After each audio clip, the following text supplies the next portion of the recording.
The old alien soldier sat in the dark metal chair, his four eyes looking tired and sad. Vexter had seen too many wars, lost too many friends, and now he had to tell the young soldiers about the worst war of all, the war against the humans. The room was quiet except for the soft hum of the ship's engines. 20 young alien soldiers sat in front of him, their faces full of hope and excitement. They wanted to hear war stories. They wanted to know about glory and victory. Vextar wished he could tell them those kinds of stories. "Listen well," Vextar said, his voice rough and tired. "What I'm about to tell you will change how you see the galaxy forever." "It will change how you think about war, about enemy, about what it means to fight." He paused and looked at each young face.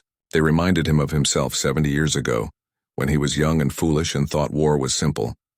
70 years ago, we found a new planet, a blue world with white clouds and green land. The people who lived there called it Earth. We called it Target Planet 774. We thought it would be easy to conquer. The young soldiers leaned forward. This was what they wanted to hear about conquest and victory.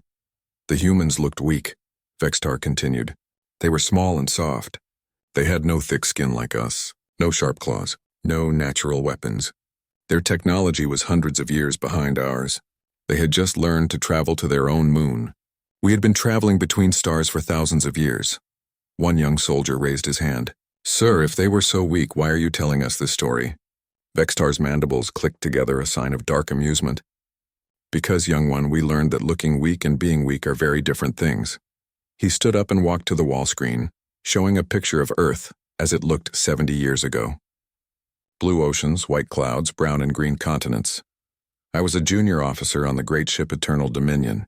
Our fleet had 300 ships. Battleships, cruisers, fighters, support vessels. We had plasma cannons that could melt mountains. We had shields that could stop any known weapon. We had conquered over 300 worlds with this same fleet.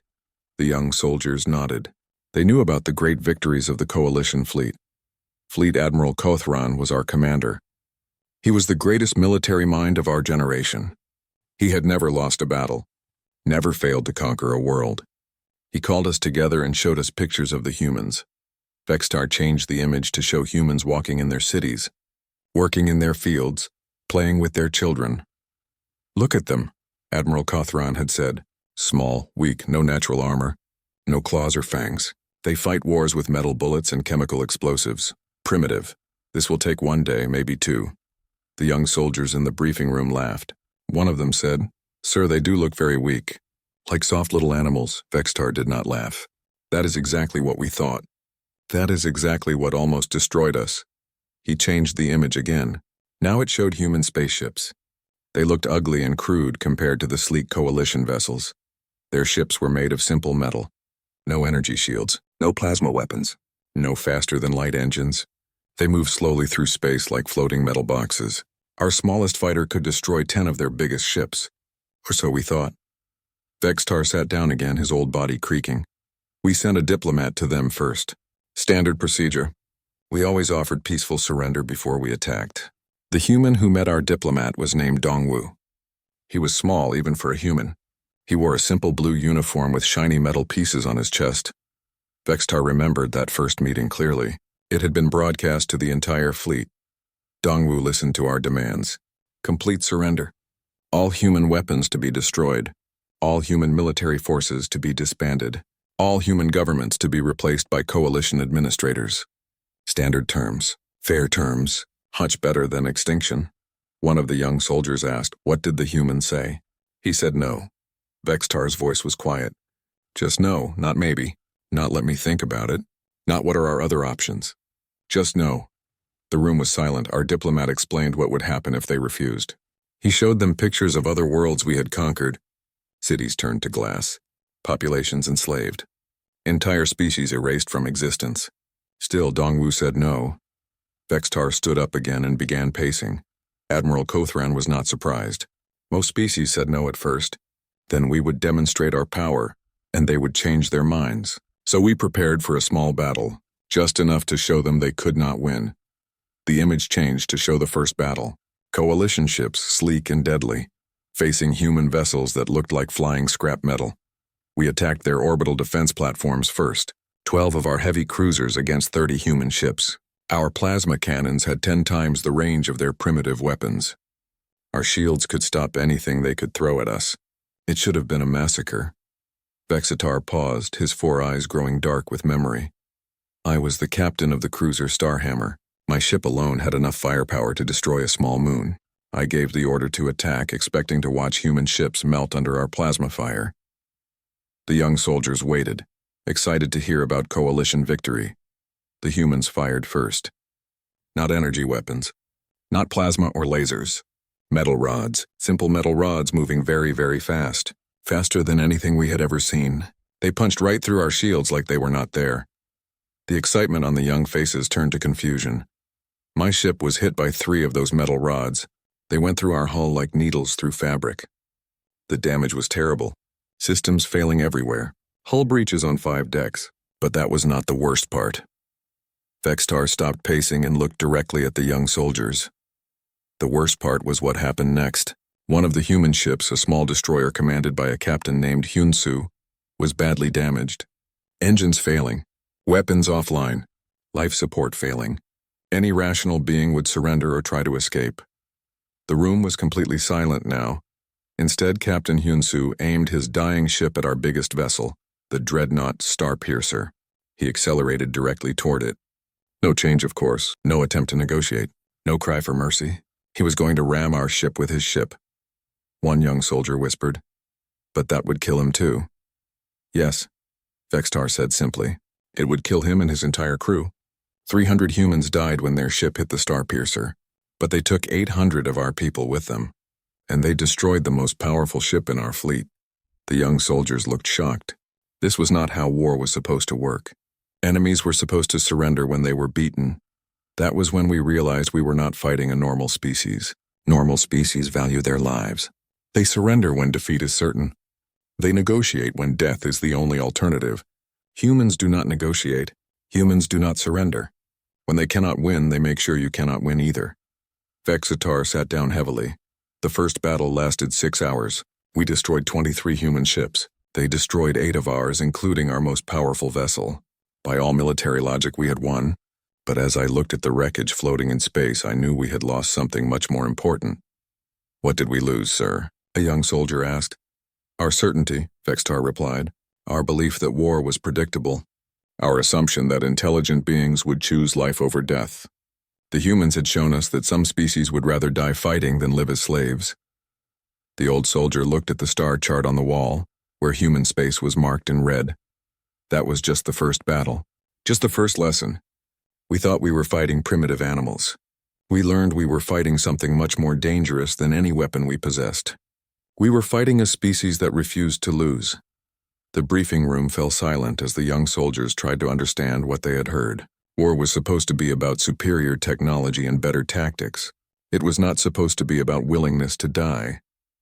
Vexitar looked at their confused faces and felt old and tired. They would learn as he had learned. They would discover that the most dangerous enemy was not the one with the biggest guns or the strongest armor. The most dangerous enemy was the one who would accept any cost to achieve victory. Tomorrow I will tell you about the siege of Luna Base, Vexitar said quietly. Tonight think about what you have heard. Think about what it means to fight an enemy who considers death preferable to defeat.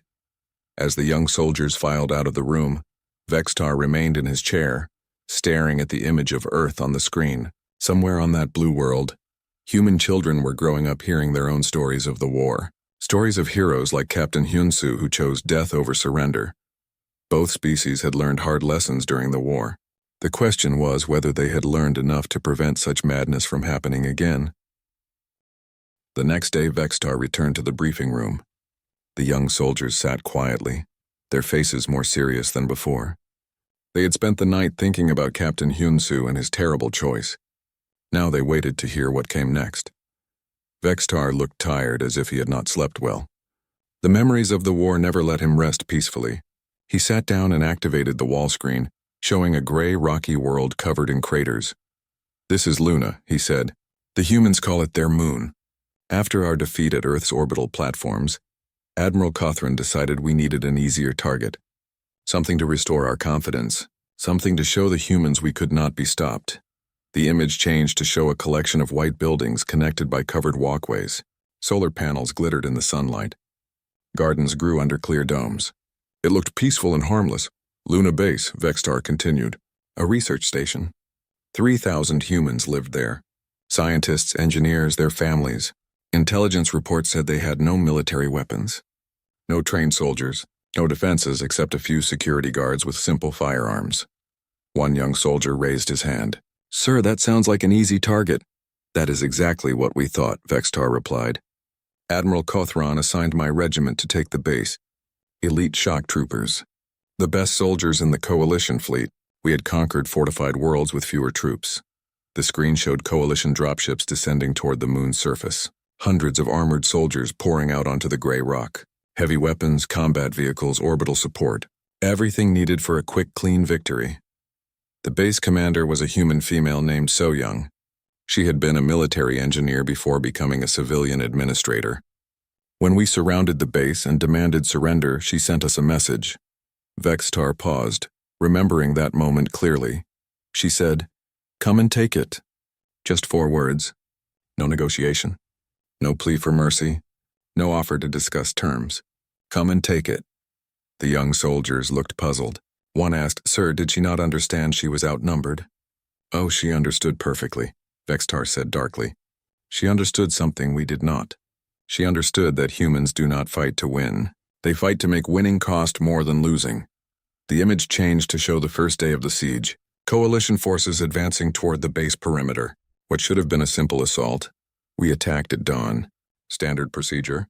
Artillery bombardment followed by infantry assault. The outer buildings should have fallen within hours. Instead, we discovered the humans had turned their research station into a fortress. Vextar stood and pointed to different parts of the base on the screen.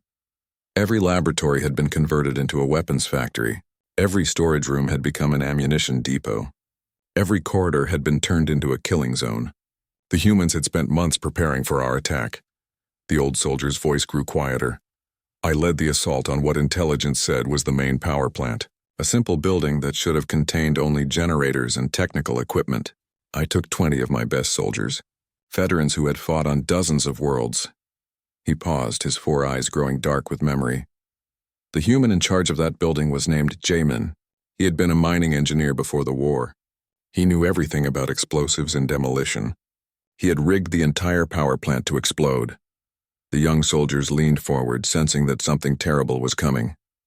Jamin waited until half my team was inside the building. Then he triggered the charges.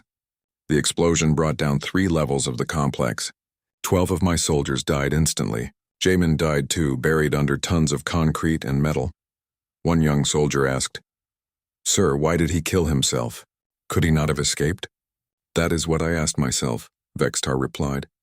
Later I understood. Jamin was not trying to escape. He was trying to kill as many of us as possible. His life was the price he paid for our deaths. The screen showed the devastation of the explosion, smoke and rubble where the power plant had been. This happened all over the base. Humans would wait in buildings rigged with explosives. They would let us get close, then detonate everything. They died, but they took us with them. Vextar began pacing again as he did when the memories became too heavy. A human scientist named Young Ho managed to hack our communication systems. He fed us false information that led 3 assault teams into carefully planned ambushes. We thought we were attacking weak points in their defenses. Instead, we were walking into traps. The image changed to show Coalition soldiers trapped in collapsed tunnels, pinned down by sniper fire, fleeing from chemical attacks. The humans used everything as weapons. Medical equipment became bombs. Chemistry labs produced poison gas. Children's playgrounds were turned into elaborate traps with hidden explosives. A young soldier raised his hand nervously. "Sir, what about the human children? Were they evacuated?" Vextar stopped pacing and looked directly at the soldier. "No, the children stayed. The humans gave them jobs too, carrying supplies, watching for our movements, delivering messages. Even the youngest ones understood they were at war." The room became very quiet. The young soldiers had never heard of anything like this. The siege lasted 6 months. 6 months of fighting for every room, every corridor, every storage closet. We lost more soldiers taking Luna Base than we had lost in 50 years of conquest. And we gained nothing. Vextar sat down heavily. The end came when Commander So-Young activated what she called the final protocol. Every human in the base, from the oldest scientist to the youngest child, was given an explosive vest made from mining charges. The young soldiers looked horrified. So Young sent us one last message. She said they would destroy the entire base rather than let us capture it. They would die, but they would deny us our victory. The screen showed the final moments. Coalition troops pulling back from the base perimeter, the humans gathering in the central plaza, their explosive vests clearly visible. I was among the soldiers ordered to retreat. We watched from a safe distance as Luna Base erupted in a series of explosions that could be seen from Earth. Nearly 2,000 humans died in an instant, but they took the base's valuable research with them, and 800 of our soldiers. Vextar turned off the screen and faced the young soldiers. That was when we truly understood what we were fighting. Not just humans, not just another alien species. We were fighting an idea. The idea that some things are more important than life itself. One brave young soldier asked, "Sir, what could be more important than living?" "Freedom," Vextar replied simply. "The humans would rather die free than live as slaves. They taught us that some enemies cannot be conquered because they refuse to be conquered." The old soldier walked to the window and looked out at the stars. After Luna Base, everything changed. We could no longer assume that overwhelming force would bring quick victory. We could no longer count on enemies surrendering when defeat seemed certain. The humans had shown the galaxy a new kind of warfare. He turned back to the young soldiers. Military historians call it total war. Every human became a soldier. Every building became a fortress. Every death became a weapon. They did not fight to win battles. They fought to make our victories so costly that we would stop trying to achieve them. The briefing room was silent, except for the soft hum of the ship's engines. The young soldiers tried to process what they had heard. War was supposed to follow rules. Enemies were supposed to act rationally. Civilians were supposed to be protected. The humans changed all of that, Vextar continued. They showed us that when a species faces extinction, normal rules no longer apply. They will use any weapon, pay any price, sacrifice anything to survive. A young soldier raised his hand hesitantly. "Sir, did we win at Luna Base?" Vextar considered the question for a long moment. "Technically, yes. We destroyed the base. We killed the humans defending it. By military standards, it was a coalition victory. But victories that cost more than defeats are not really victories at all." He looked at each young face in turn. "Tomorrow I will tell you about the ground war on Earth itself, about what happened when we tried to conquer an entire planet full of humans like So Young and Jae-min. Tonight, think about Luna Base. Think about people who would rather die than surrender." As the young soldiers filed out, Vextar remained by the window, staring at the distant stars. Somewhere in that vast darkness, human children were learning their own lessons about sacrifice and resistance. Both species had paid a terrible price for those lessons. The question was whether either side had learned enough to prevent such madness from happening again. On the third day, Vextar entered the briefing room with slow, heavy steps. The young soldiers noticed his hands were shaking slightly. Some memories were harder to carry than others, and what he was about to tell them had haunted him for 70 years. After Luna Base, Admiral Cothran made a decision that doomed us all.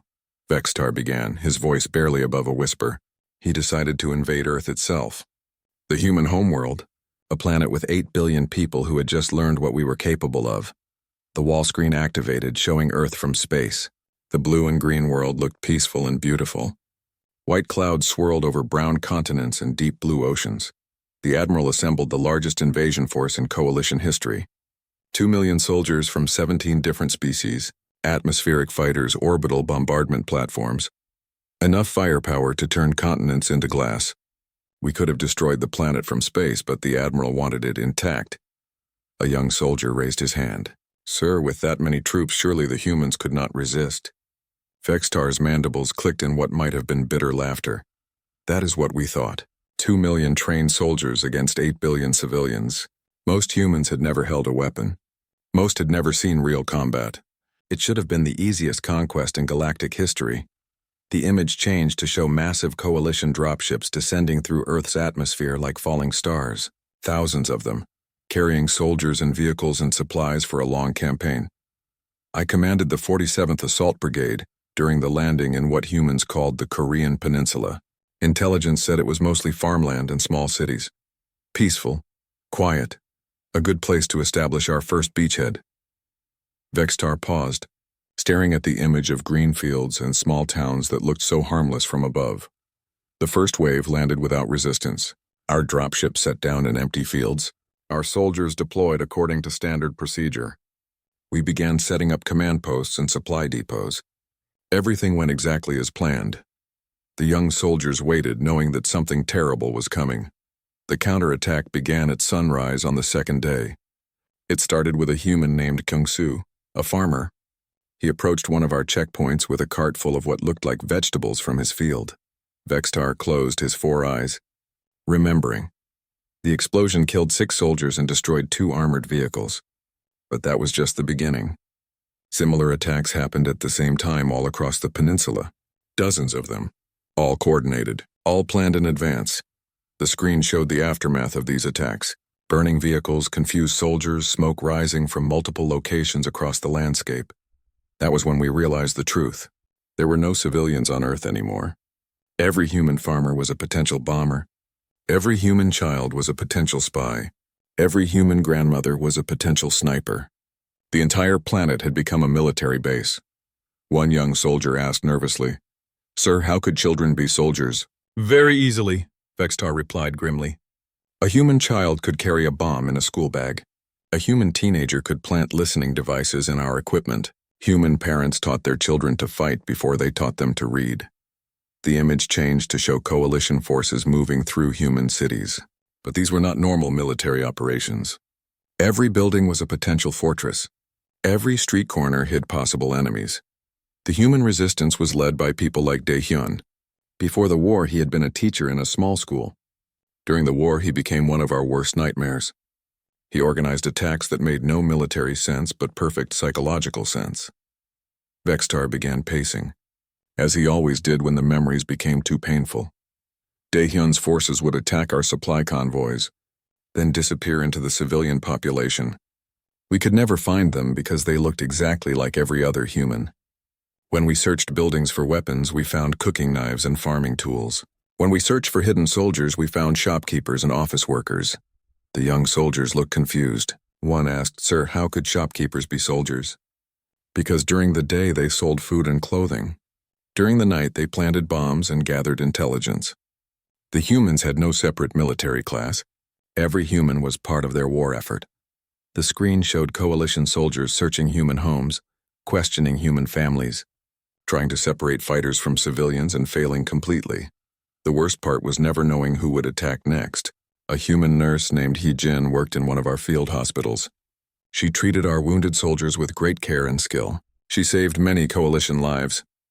Vextar stopped pacing and looked directly at the young soldiers. Then she poisoned the water supply with a biological weapon that killed everyone in the hospital, including herself.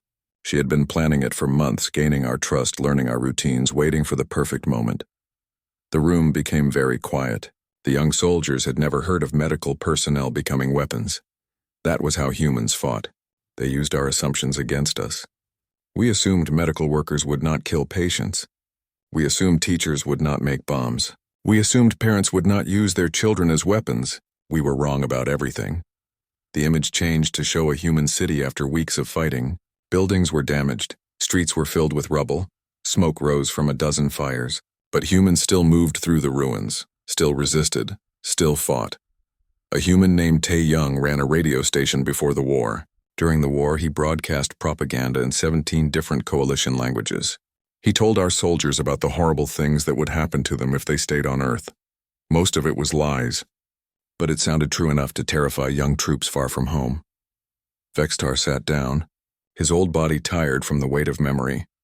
The psychological warfare was worse than the physical attacks. Humans would leave recordings of coalition soldiers crying for their mothers. They would broadcast funeral ceremonies for our dead. They would send us pictures of our home worlds and ask if we wanted to see them again. A young soldier raised his hand hesitantly. "Sir, was any of it true?" "Some of it," Vextar admitted. The humans did capture some of our soldiers, but they discovered that threatening torture was more effective than actually torturing. Fear was a better weapon than pain. The screen showed coalition forces retreating from human cities, pulling back to fortified camps, afraid to patrol the streets where every face might hide an enemy. My own unit was nearly destroyed during an assault on what appeared to be an abandoned factory. It was a trap. The building had been designed to channel attacking forces into specific areas while explosive charges brought down the structure in sections. Vextar's voice became very quiet. Only 4 of us escaped the collapse. We spent 4 days trapped in the rubble while human search teams hunted for survivors. We could hear them calling to each other, coordinating their search, making sure no coalition soldier got away alive. The young soldiers sat in stunned silence. This was not how war was supposed to work. Enemies were supposed to follow rules, have uniforms, fight in organized units. The ground war lasted 3 years, Vextar continued. 3 years of fighting an enemy we could never see clearly, never defeat completely, never understand fully. In the end, we lost 60% of our invasion force, and we gained nothing. The screen showed the final evacuation. Coalition dropships lifting off from Earth, carrying the survivors of the failed invasion back to their fleet in orbit. Every facility we had captured was destroyed before we left. Every piece of intelligence we had gathered turned out to be false. Every strategic advantage we thought we had gained was revealed to be an illusion. The humans had let us think we were winning while they planned our defeat. Vextar turned off the screen and faced the young soldiers. That was when we learned the most important lesson about humans. They do not fight to hold territory. They do not fight to protect resources. They fight to make the cost of conquering them higher than any rational species would be willing to pay. One brave young soldier asked, "Sir, how did we finally leave Earth?" "We did not leave," Vextar replied. "We fled. There is a difference.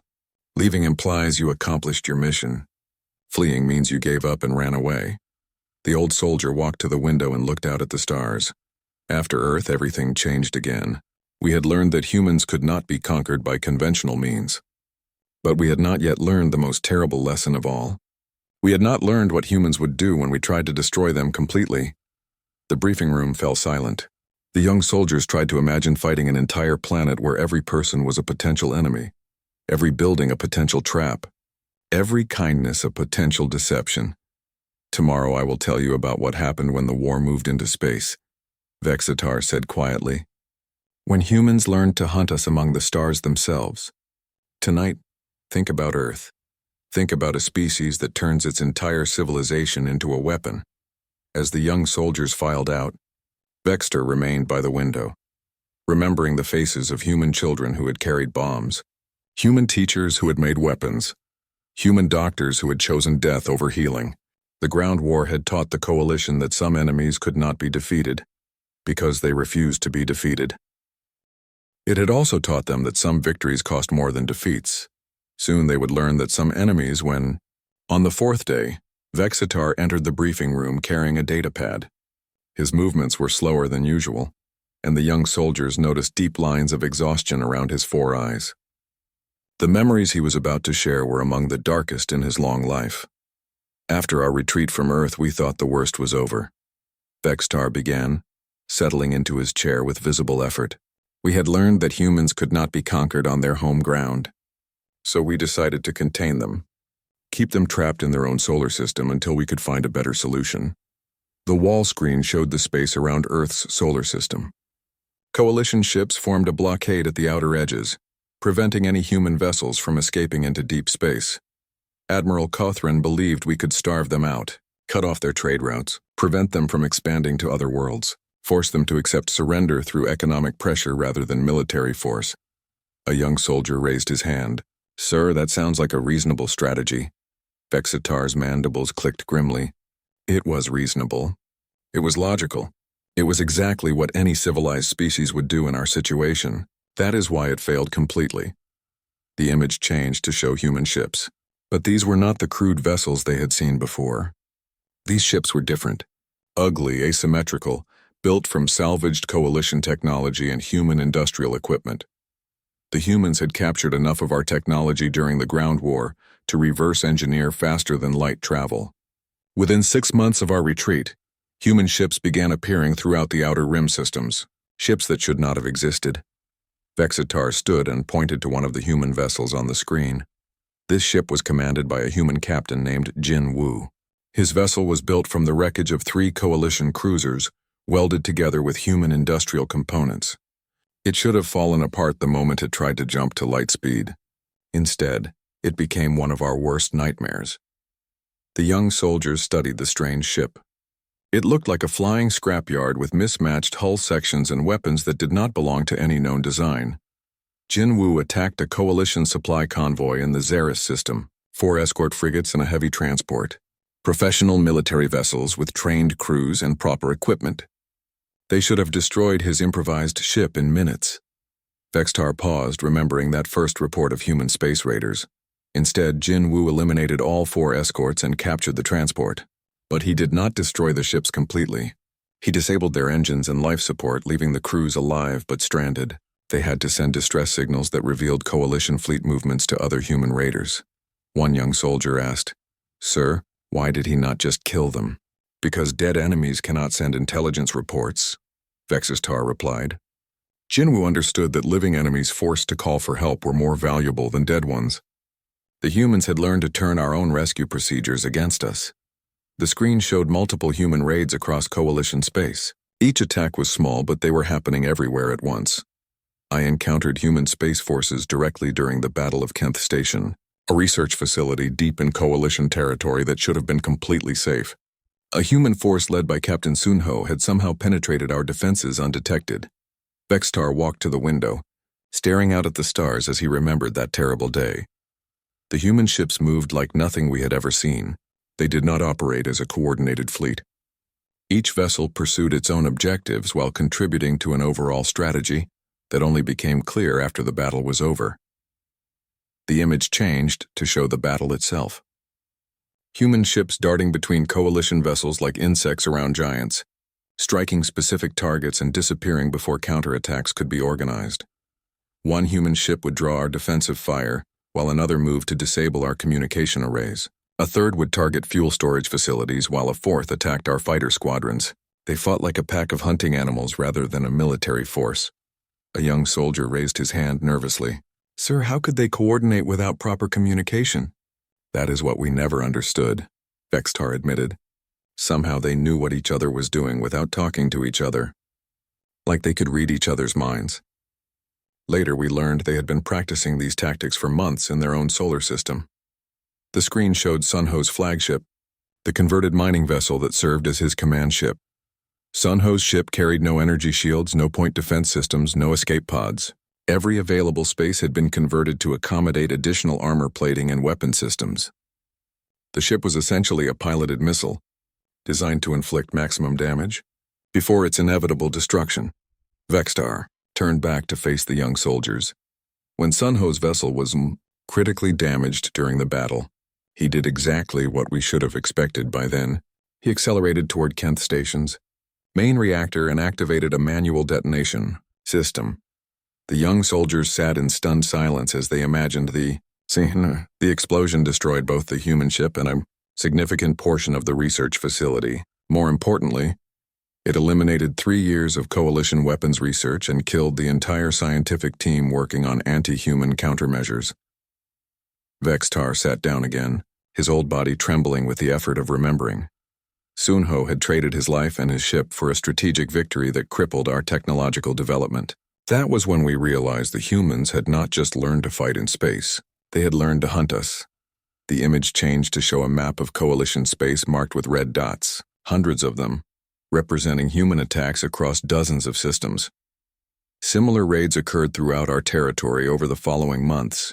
Human raiders struck supply lines, research facilities, communication relays, even civilian targets that supported the war effort.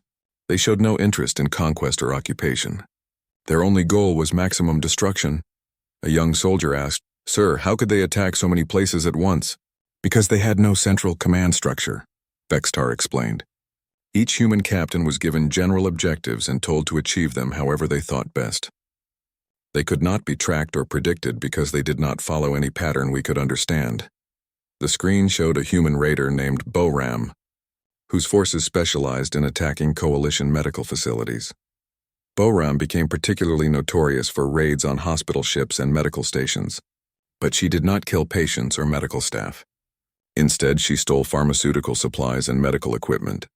Intelligence eventually revealed that these raids were supporting human forces throughout the galaxy. Vextar stood and began pacing again. The psychological impact was devastating. Coalition forces never knew where the humans would strike next. Supply convoys traveled in fear. Research stations requested additional guards they could not be given. Medical ships avoided certain systems entirely. The young soldiers watched their instructor pace back and forth, his 4 eyes distant with memory. The humans had transformed the galaxy's vast distances from our advantage into our weakness. They used our own transportation networks against us, striking deep into supposedly secure territory and disappearing before we could respond. One brave young soldier asked, "Sir, did we ever catch any of these raiders?" "A few," Vextar replied. "But they always destroyed their ships rather than allow capture. And they always transmitted their intelligence to other human forces before they died. Even in defeat, they found ways to help their cause." The screen showed the wreckage of human ships that had self-destructed. Rather than surrender, we began to understand that humans did not see individual battles as separate events. To them, every engagement was part of a larger war. Every death was acceptable if it advanced their overall strategy. Every sacrifice was worthwhile if it prevented our victory. Vexitar stopped pacing and faced the young soldiers directly. That was when Admiral Kothran made the decision that would doom us all. If humans refused to fight like civilized beings, he declared, then we would stop treating them like civilized beings. We would use weapons that had been banned from galactic warfare for centuries. The room fell silent. Even the youngest soldiers knew what banned weapons meant. Planet killers, extinction devices, tools of genocide that no rational species would ever consider using. "Tomorrow I will tell you about the nuclear exchange," Vextar said quietly, "about what happens when 2 species decide that mutual destruction is preferable to mutual defeat. Tonight, think about the human raiders. Think about enemies who turn the galaxy itself into a battlefield." As the young soldiers filed out, Vextar remained by the window, watching the stars. Somewhere in that vast darkness, human ships were still traveling between the worlds, carrying trade goods instead of weapons. Both species had learned to coexist, but the scars of the space war remained. The question was whether those scars would heal, or whether they would tear open again when the next crisis arose. Some lessons Vexitar knew were too terrible to forget, but too painful to remember. On the 5th day, Vextar entered the briefing room carrying a sealed container. The young soldiers had never seen him bring anything like it before. His 4 eyes were darker than usual, and his hands shook as he placed the container on the table. "What I am about to tell you," Vexitar began, his voice barely above a whisper, "is the darkest chapter in galactic history, the day we abandoned all honor, the day we became monsters." The container held a small piece of twisted metal, blackened and scarred. Vextar held it up for the young soldiers to see. "This is a fragment from the human colony New Sol on Kepler 442b. 50,000 humans lived there. Families who had fled Earth during our invasion. Children who had never seen war. Scientists working on peaceful research projects. The wall screen activated, showing images of New Sol before the attack. Green gardens under protective domes. Schools filled with human children. Laboratories where researchers worked on medical advances and agricultural improvements. Admiral Kothran had reached the end of his patience. Human raiders had struck the Zentari homeworld, penetrating our most secure system and destroying the planetary government complex. Thousands of coalition civilians died in that attack. A young soldier raised his hand tentatively. "Sir, that sounds like a legitimate military target." "It was," Vextar agreed grimly. "But the human captain who led that raid was named Dongmin. He broadcast a message after the attack. He said, 'This is what happens when you invade our homes. Now you know how it feels.' The image changed to show the destruction on the Zentari homeworld, smoking ruins where the government buildings had stood, rescue workers searching through rubble for survivors. Admiral Kothran announced that the coalition would retaliate against 3 human colonies: New Sol, the mining colony on Proxima Centauri b, and the agricultural settlement on Wolf 359c. Each world would be sterilized using antimatter bombs. The young soldiers looked shocked. Antimatter weapons had been banned from galactic warfare for over 2 centuries. "I was part of the fleet assigned to destroy New Sol," Vextar continued, his voice growing even quieter. "The colony had minimal military presence, a few security guards with basic weapons, no defensive systems, no escape ships. It should have been a simple execution. The screen showed coalition battleships approaching the human colony world, massive vessels carrying enough firepower to turn the planet's surface into molten glass. The human response was immediate and absolute. Within hours of our announcement, every human military unit in the galaxy received the same message. Broken Arrow Protocol is now in effect. All constraints removed. Make them pay. Vextar picked up the twisted metal fragment again, turning it over in his scarred hands. We did not understand what that message meant until it was too late. A human ship commanded by Captain Wu Jin appeared at the edge of the Ketharai home system. My home system. He transmitted a single message before detonating an improvised antimatter device in our asteroid belt. The young soldiers sat in stunned silence as they tried to process what they were hearing. The explosion was visible from our planet's surface. Debris rained down into our inner system for days, but that was just a warning. The real horror began when human forces revealed their own planet-killer weapons. The image changed to show a human strike team led by Captain Kyung-ho. Their ship looked different from the crude raiders they had seen before. This vessel was sleek, purpose-built, carrying technology that should not have existed. Kyung-ho's team had somehow acquired and modified coalition technology to create what they called stellar disruption devices, weapons that could destabilize a star itself. Vextar stood and walked to the window, staring out at the distant stars as he remembered the first demonstration of human planet-killer technology. The first target was the Valix system, home to a coalition military academy and nearly 2 billion civilians. Kyung-ho used his device to trigger a solar flare that sterilized 3 planets and left the entire system uninhabitable. The young soldiers looked horrified. One whispered, "Sir, how could they destroy an entire star system?" "The same way we could destroy their colonies," Vextar replied. "With weapons that should never have been built and determination that should never have been tested." The screen showed the aftermath of the Valix system's destruction. Dead worlds orbiting a star that burned too bright, solar radiation that would prevent life from returning for thousands of years. The human transmission that accompanied the attack was simple. 1 of ours for 3 of yours. They were establishing exchange rates for genocide. Vextar returned to his chair, his old body moving slowly under the weight of memory. The escalation continued with mechanical precision. For every human colony we threatened, the humans destroyed multiple coalition worlds. They showed no discrimination between military and civilian targets, no concern for the broader galactic implications of their actions. The image changed to show the destruction of the Zirian manufacturing complex. A human commander named Sang Woo had used a gravity weapon to create a localized black hole that consumed the entire facility. Sang Woo's weapon was clearly experimental and likely killed his own forces, but it eliminated our primary shipbuilding facility.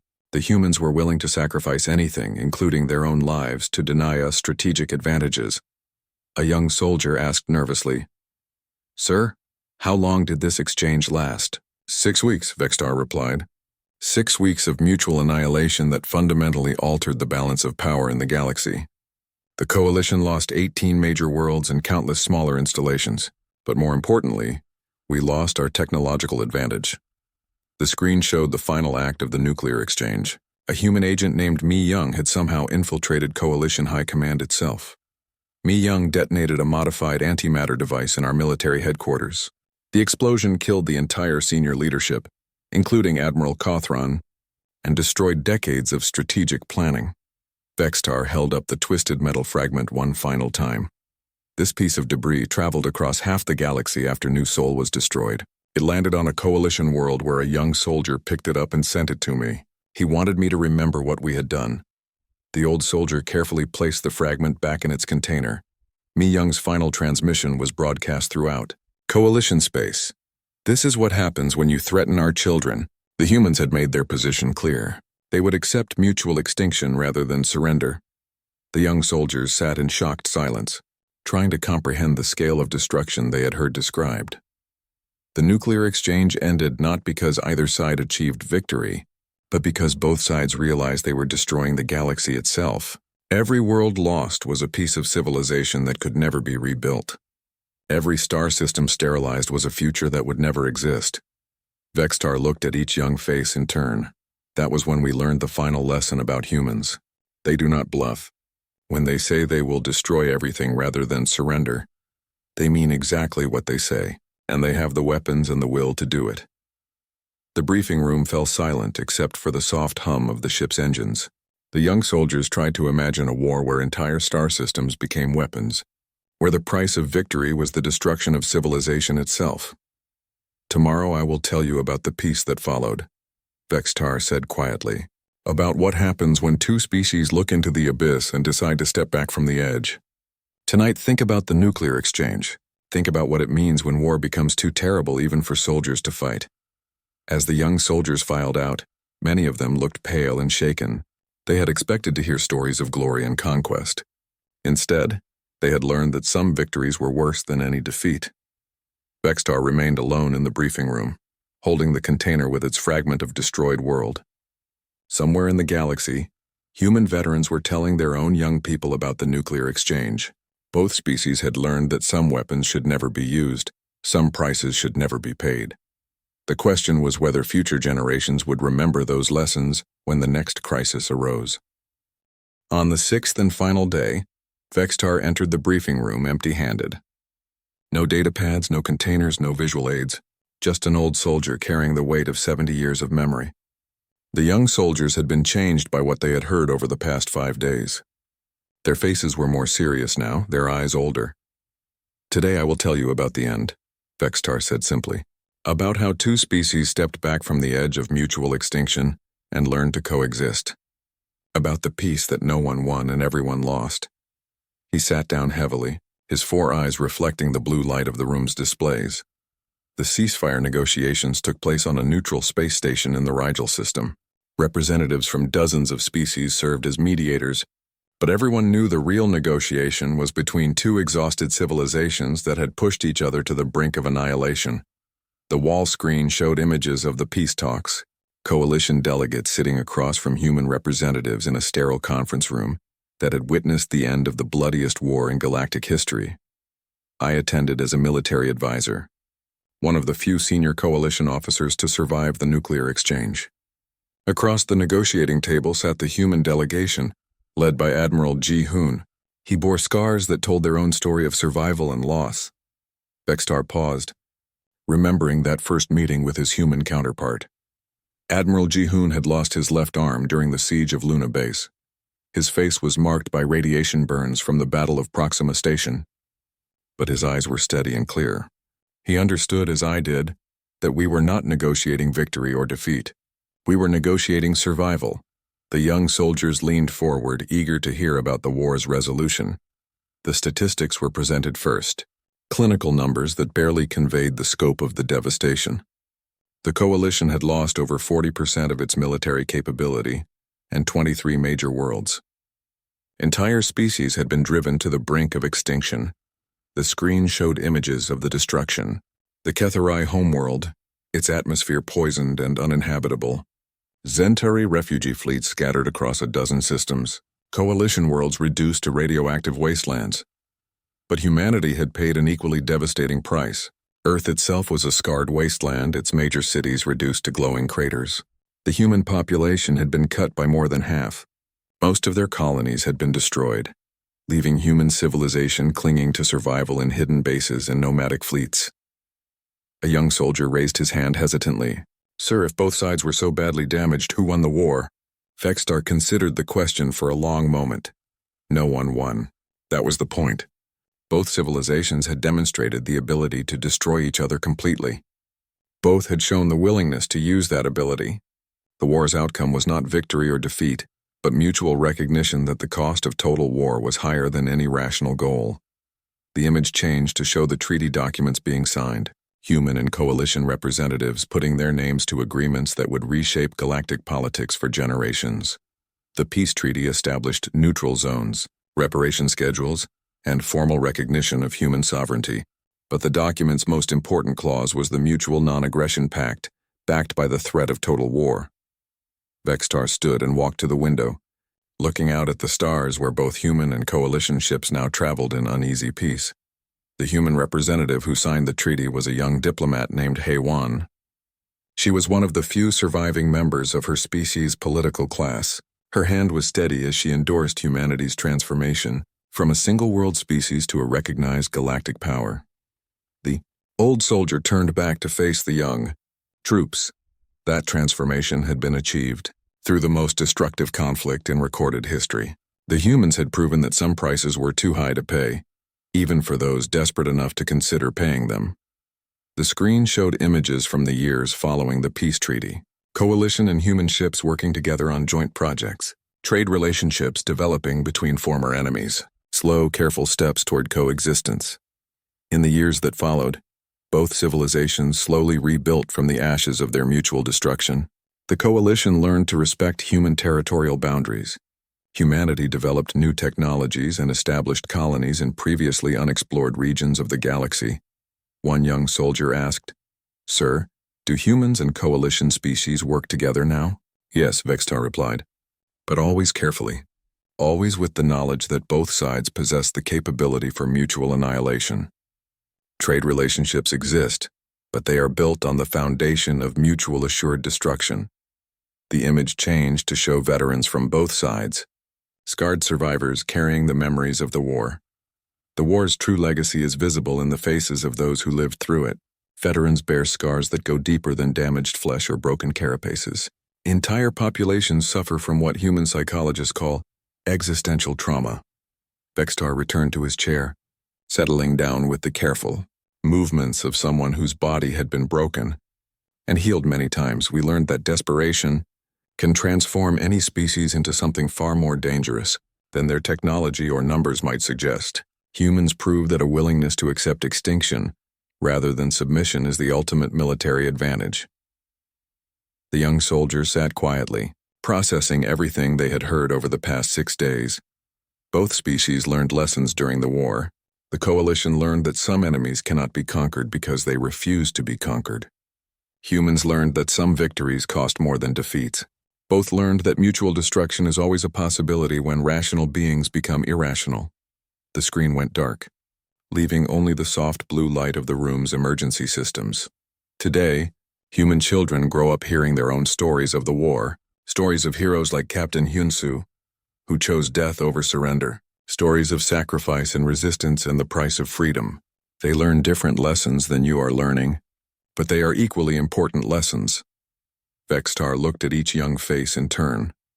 The galaxy is vast enough for all its children, human and alien alike. The war proved that some prices are too high to pay, even for those desperate enough to consider paying them. Both civilizations demonstrated that mutual destruction was preferable to mutual submission. A young soldier raised his hand one final time. "Sir, what should we do if we encounter humans during our service?" "Treat them with respect," Vextar replied immediately. "Remember that they are veterans of the same war we fought. They carry the same scars, the same memories, the same understanding of what war can cost when it goes too far." The old soldier stood slowly, preparing to leave the briefing room for the final time. "The peace we have now is not perfect. It is built on fear as much as mutual respect, but it is peace. Both species have learned that some weapons should never be used, some wars should never be fought, some victories should never be pursued." The young soldiers began to file out, their training complete. They had expected to learn about military tactics and strategic principles. Instead, they had learned about the ultimate limits of warfare and the terrible wisdom that comes from approaching those limits. "Remember this above all," Vextar called after them.